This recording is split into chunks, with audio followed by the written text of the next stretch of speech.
Welcome. Our next phrase in our series from Ecclesiastes 3 is a time to plant and a time to uproot. A time to plant and a time to uproot.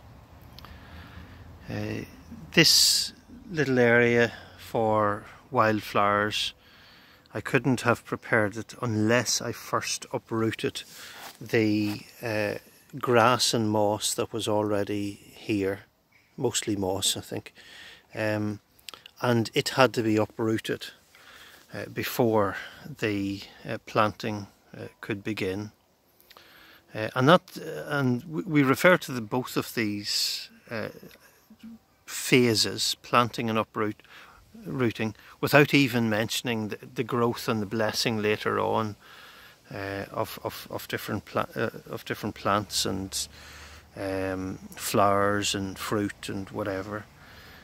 But the planting and the uprooting each have their time. We might like to think of the planting and the hope that something new will come as these shoots are beginning to appear in this ground where they were sown a few weeks ago. But the uprooting is the very unsettling part, and the bit that we really don't like. None of us likes to be uprooted from our normal, from the things that we ordinarily take for granted. I felt a bit of uprooting in the last couple of weeks, and maybe I've felt it also in the last few months in different ways.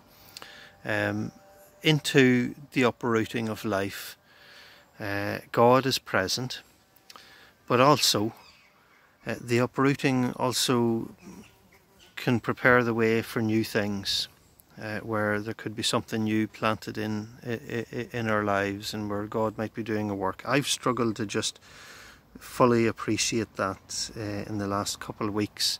You know, I've had to keep coming back to remind myself of the promises of God. I've kept repeating a verse I learned years ago, Romans 8:28.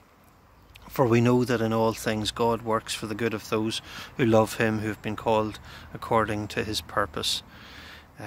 So God is present in the uprooting, and he is there for us, and who knows what he is doing and will do through us, and what he will plant within us, and what might fruitfully come in time to come.